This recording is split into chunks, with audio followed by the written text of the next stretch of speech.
Gravando? Muito bem. Bom, pessoal, hoje nós vamos abrir aqui uma temática que a gente vem, como o Marcelo comentou, preparando já há algum tempo.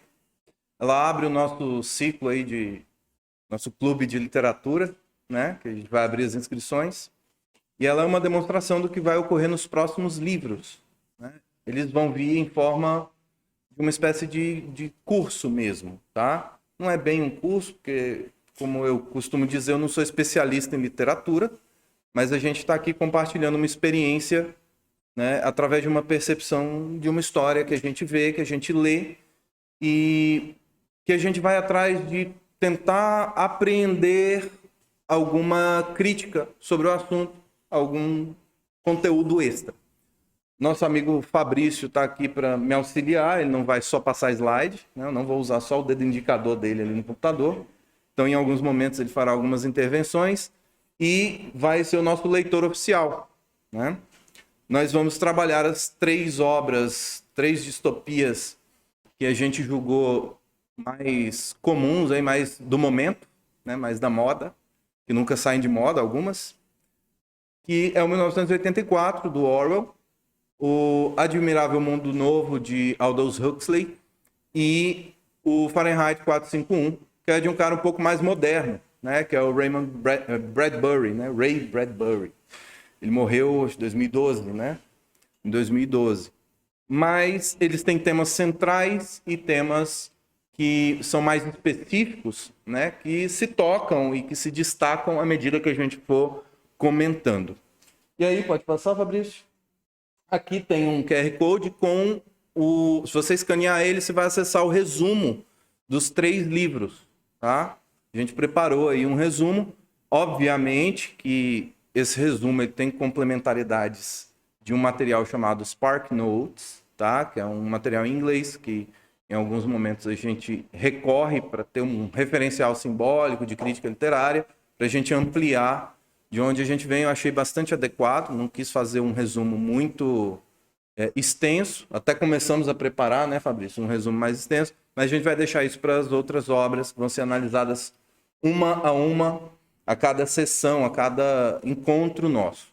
Como aqui a gente teve que condensar essas 3 obras, apesar da proximidade de conteúdo, a gente optou por um resumo mais conciso, tá? Então tem 2 pagininhas aí. E a gente começa falando aqui de uma nota inicial, né? Que é a diferença entre utopia e distopia, né? Então, ali tem um conceitinho que a gente colocou. A ideia da utopia é justamente iniciar uma narrativa ideal, né? Que nos traga uma certa satisfação em ler, né? O termo ficou bem comum a partir de Thomas More, que escreveu um livro chamado, por acaso, Utopia, né? E é do século XVI, se eu não me engano. E de lá para cá a gente tem várias narrativas utópicas, né? Uma referência que a gente tem é o romantismo, né? Que não chega a ser em si utopias, não é uma série de utopias, mas que a gente pode colocar como algo mais otimista, né? Como comédias no sentido literário da coisa, né? Para quem não sabe, comédia não é, quando a gente fala em literatura, principalmente literatura clássica, comédia não é uma coisa para você rir, né? Mas é uma história que começa mal e termina bem, frente da tragédia, né? Começa razoavelmente bem ou caminhando para o mal e termina de forma trágica, de forma infortuna. Dada essa nota, eu acho que todo mundo já acessou o nosso conteúdo, a gente vai falar um pouquinho dos nossos autores, né? Justamente, eu tentei colocar numa ordem cronológica, tá? A gente tem o Aldous Leonard Huxley, né? Ele é do final do 19, ele passa do meio dos 20, né? Do século 20. Ele é inglês, né? Ele vai trazer uma narrativa que, em termos bem atuais, seria uma ficção científica, né? Se a gente olhar no contexto aí, algo parecido com Matrix, né, ou próximo de um Matrix, em termos de estética. A gente tem uma hipertecnologia, a gente tem as pessoas nascendo a partir de, né, provetas, de laboratórios, as pessoas consumindo drogas para ter sensações que elas buscariam através de um condicionamento natural, né? E tudo muito tecnológico, né? Helicóptero, ele fala de helicópteros já na época, e como se fossem máquinas muito mais rápidas do que o que se tinha idealizado no início do século XX. A gente tem George Orwell, quem já deve ter lido aí o 1984, é bem famoso, e tem o Animal Farm, né? Que é a Revolução dos Bichos, né? Que algumas editoras têm trazido como A Fazenda dos Animais, inclusive. Você vai achar com essa tradução. Ele não se chama George Orwell, originalmente. O nome dele é Eric Arthur Blair, né? E ele não dura muito tempo, né? Ele morre cedo. Ele nasce na Índia Britânica. A gente ainda tinha os resquícios do Império Inglês aí, né? Do Commonwealth, todo aquele contexto de colônia. E ele tem uma vida bastante conturbada e ativa. Vocês vão ver que as obras também refletem um pouco, né, do símbolo que é a vida de cada um.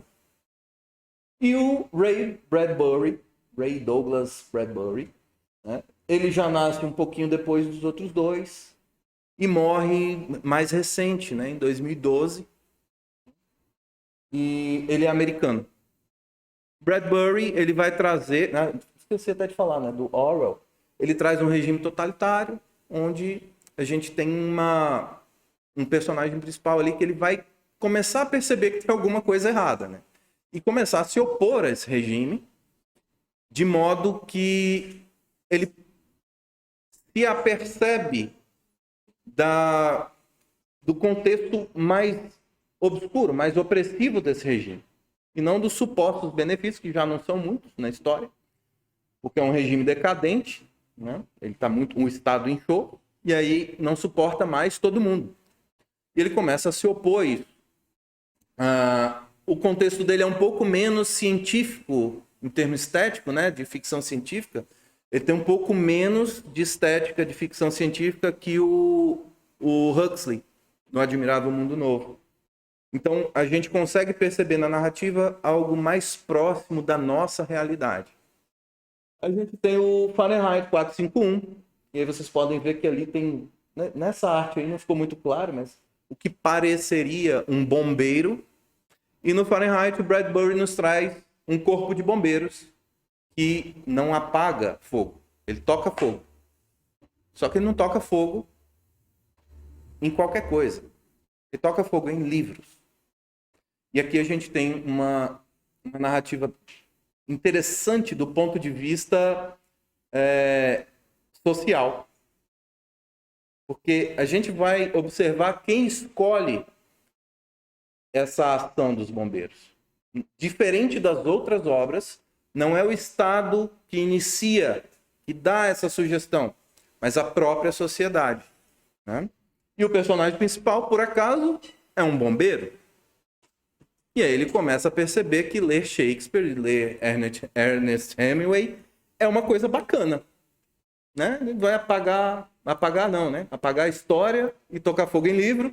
E ele começa a ficar curioso. Peraí, por que a gente tem que tocar fogo nesses livros? É um negócio errado, né? Deixa eu dar uma olhadinha. E aí a curiosidade dele abre a história. Sabe isso? Comentar alguma coisa aí, inicialmente?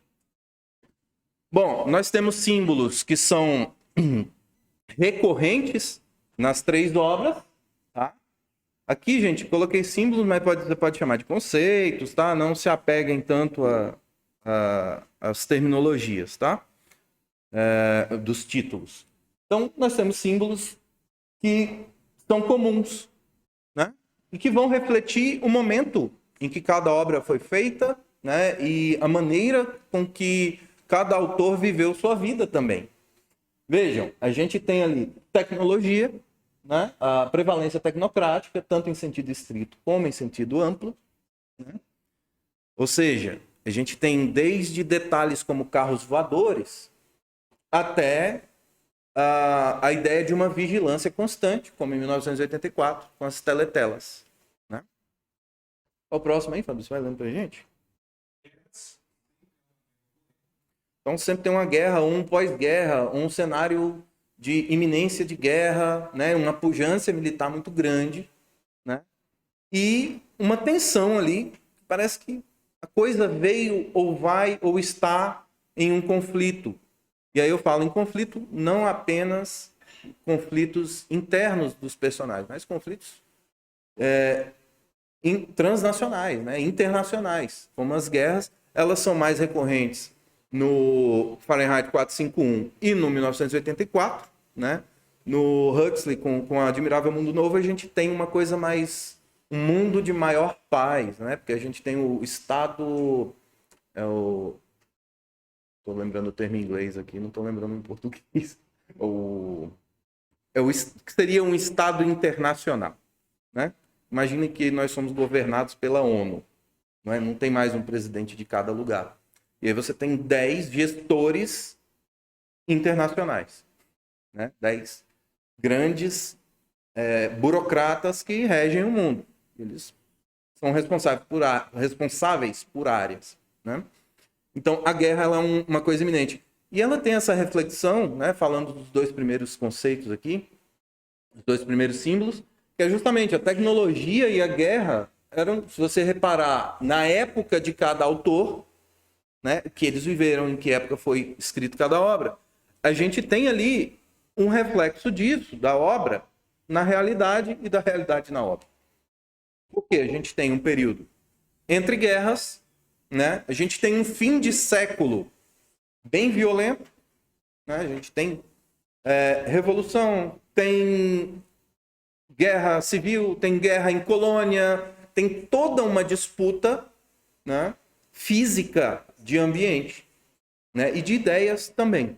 E a tecnologia começa a demonstrar a sua pujança. No início do século, fim de um século para o outro, a gente tem evolução de veículos, a gente tem evolução de armamento, né, o uso assim rotineiro da energia elétrica. Então a gente tem uma expansão muito grande nesse sentido. O poderio atômico vindo no meio do século. E aí a gente começa a se deparar com um lado pouco otimista da humanidade. Então, quando a gente olha para esses autores, a gente tem que considerar esses símbolos. Imagina que você está lá na Europa, agora perto, está lá na Polônia, na fronteira com a Ucrânia. Você não estaria muito otimista, né? Então, por mais que você não esteja na guerra, dentro da guerra, numa área de guerra. Mas vejam, a gente tem essa preocupação e isso vai aparecer na obra. E mais?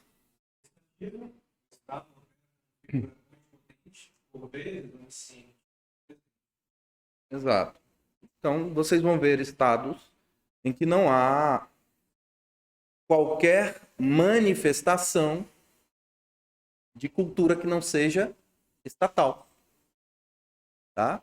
Então, você vai ter, nos três contextos, você tem estados muito próximos de ateísticos. E vejam, não é uma sociedade ateia, gente, que eu estou falando. Mas um estado que, a partir do seu agir, impõe um ateísmo. Né? Então a gente às vezes ouve, né, as críticas sobre tem estado que é teocrático, né? Não, tem sociedades que são teocráticas, tem estados que são teocráticos, e aqui ele tenta fazer uma representação de que assim, olha, perdeu-se toda a cultura autêntica de qualquer ramo social. Né? Por quê? O Estado toma esse lugar. Né? Mesmo aqueles que se manifestam de uma forma diferente, mesmo aqueles que são simpatizantes de um agnosticismo, né? De uma gnose, de uma crença que não seja comum na Europa, principalmente para os autores, né? Que são cristãos, né? Que é cristã, na verdade, os autores, a gente tem uma misturinha aí, mas existe essa imposição estatal. Então, quando você tira a religião, você tira as bases culturais de muita sociedade. E aqui eu falo de qualquer religião, né? O que mais? Catarse. Os personagens principais atuam sobre o processo catártico, despertando para outra realidade. Exato. Então a gente tem esses personagens institucionalizados, eles estão dentro das instituições. Como a gente vai ver em cada obra, o personagem central ali, ele desperta de dentro. Ele entra num processo ali de, opa, me toquei que tem algo diferente, né?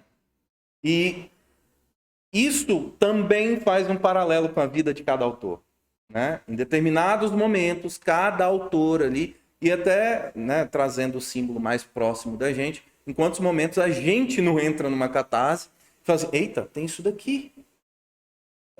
Eu posso conhecer melhor tal coisa. Só que aqui eles estão impossibilitados por um sistema, né, todo um sistema social estatal que os impede de acessar determinadas verdades. Tá? A gente vai aprofundar. Tragédia, né? Não.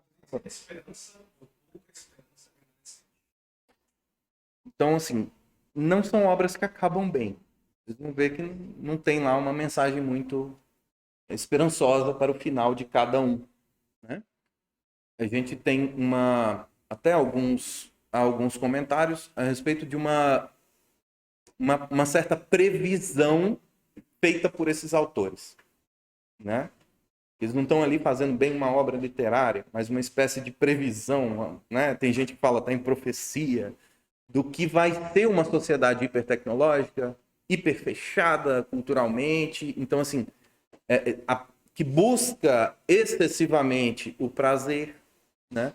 Então a gente vai ter esses despertares através dessa tragédia. Então os autores estão mesmo que prevendo, né, colocando ali um ponto no futuro, dizendo, ó, a gente está caminhando para isso, né? Então são fins trágicos.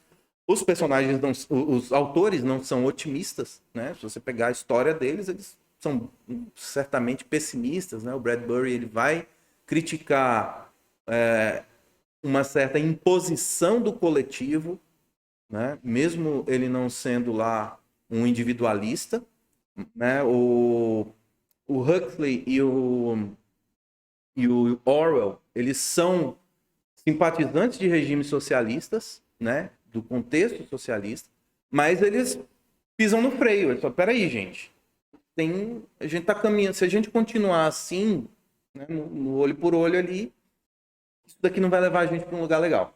E ele simboliza isso na tragédia de cada personagem. Próximo. Sempre são vítimas de abuso e deslealdade. Exatamente. E aí, nessa institucionalização, viram cada um por si, como a gente vai perceber. Pode passar. E a gente vai para o 1984. O Fabrício vai fazer nossa leitura e a gente começa com essa questão que a gente pode discutir no final, que é o quê? Até onde conseguimos manter a nossa consciência? Talvez esse seja o tema central, pelo menos é um dos temas centrais trazidos em 1984. Quando você fecha o livro, você diz assim, até onde eu resisto? Né? Quando eu tenho uma ideia, quando eu tenho uma cosmovisão, até onde eu consigo ir? Até onde o Estado, ou uma instituição, ou um grupo pode me dobrar para eu mudar de ideia? E até onde eu sou influenciado por isso? Onde eu me deixo influenciar e até onde eu sou, né, forçado a acreditar ou desacreditar em alguma coisa. E aí tem uma outra pergunta que é quais as maneiras de manter-se autônomo em termos de consciência própria? Isso existe? A gente pode dizer que a gente tem uma consciência própria? Né? São perguntas provocativas para vocês pensarem, para quem não leu, só para ter uma noção aqui. Quem já leu 1984 aqui? Quem já leu Admirável Mundo Novo? Quem já leu Fahrenheit 451? Muito bem. Então, pode mandar ver. 1984.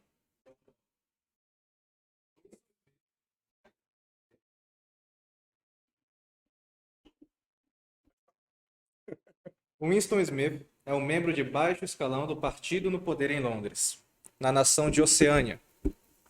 Onde quer que Winston vá, até mesmo em sua própria casa, o partido o observa através de teletelas. Para onde quer que olhe, vê o rosto do líder aparentemente onisciente do partido, uma figura conhecida apenas como Grande Irmão.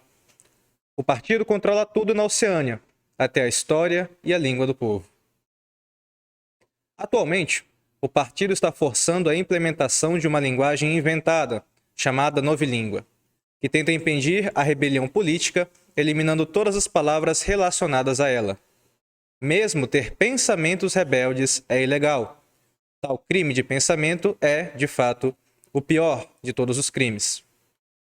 Quando o romance começa, Winston se sente frustrado pela opressão e controle rígido do partido, que proíbe o livre pensamento, sexo e qualquer expressão de individualidade. Winston percebe que não gosta do partido e compra ilegalmente um diário para escrever os seus pensamentos criminosos. Ele também se fixou em um poderoso membro do partido chamado O'Brien, que Winston acredita ser o membro secreto da Irmandade, o misterioso e lendário grupo que trabalha para derrubar o partido. Winston trabalha no Ministério da Verdade, onde altera registros históricos para atender às necessidades do partido. Ele percebe uma colega de trabalho, uma linda garota de cabelos escuros, olhando para ele, e se preocupa que ela seja uma informante que irá denunciá-lo por seu pensamento-crime. Ele está preocupado com o controle da história do partido. O partido afirma que a Oceânia sempre foi aliada da Lestásia em uma guerra contra a Eurásia, mas Winston parece se lembrar de uma época em que isso não era verdade.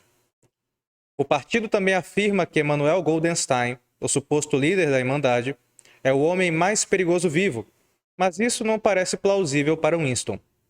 Winston passa suas noites vagando pelos bairros mais pobres de Londres, onde proletários, ou proles, vivem vidas miseráveis, relativamente livres do monitoramento do partido.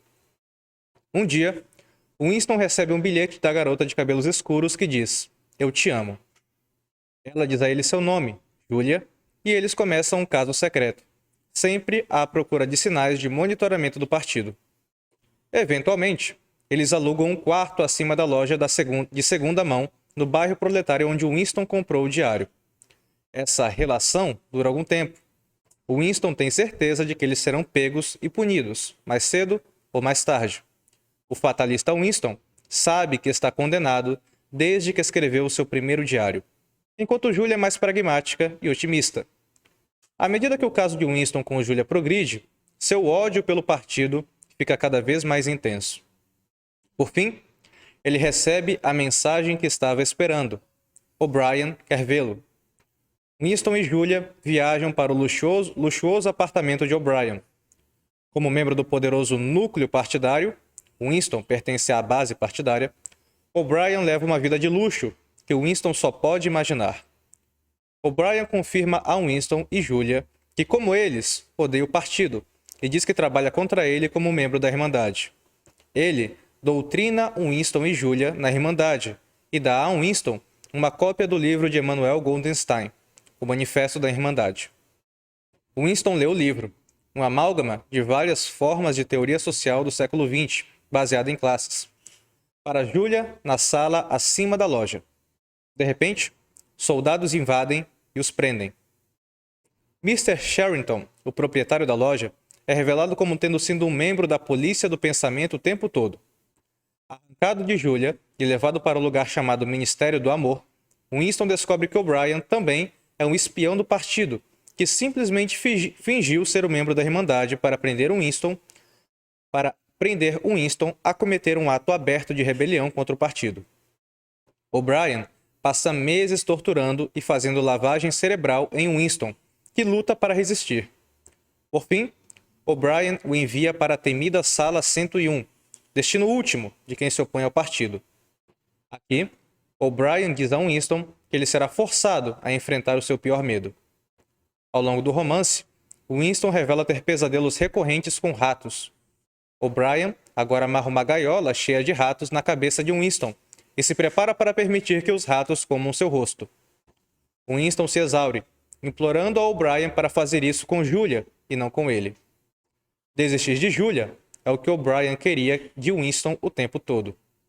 Com o espírito quebrado, o Winston é liberado para o mundo exterior. Ele conhece Julia, mas não sente mais nada por ela.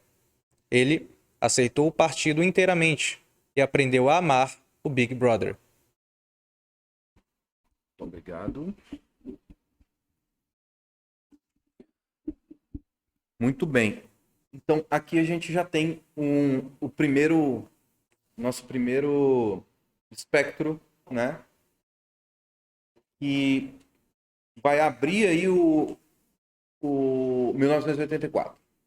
Então, esse personagem, o Winston, né? Se você for verificar uma curiosidade, né? A gente vai verificando a imagem. Se você puder volta um pouquinho lá nos autores. As representações gráficas do Winston, os desenhistas, né? Os artistas, fazem um cara sempre meio parecido com o George Orwell, assim. Um cara meio com o olhar meio pesaroso, assim, meio... Tô feliz, mas quero ir no banheiro, né? Então, ele tem esse aspecto meio cansado. O Winston, né, de certa forma, ele representa um Orwell que passou pelo exército, que passou por pobreza, que passou por dificuldade financeira de todo tipo, que dormia ao relento, né, que chegou uma época que não teve casa, que era desacreditado de religião, mas por ódio, né? Ele era anglicano por ódio aos católicos, né? Mas que escreveu essa obra bacana e que abre ela com a nossa mensagem principal, né? Que é essa questão da consciência. Winston começa a obra escrevendo uma ideia. Que ideia é essa? Ele escreve, gente, abaixo o partido. Né? O partido, no 1984, é o Sosting, ou Ingsoc, né? Dependendo da tradução. Que seria mais ou menos English Socialism, né? Alguma coisa assim. Então, veja, até mesmo para padrões de socialismo, né? O Orwell faz um comparativo aí do exagero que é utilizar determinadas denominações sobre uma vestimenta, né, de justiça do Estado, né? E aí ele, nas cartas, deixa eu pegar aqui esse livrinho aqui, que é Uma Vida em Cartas, né?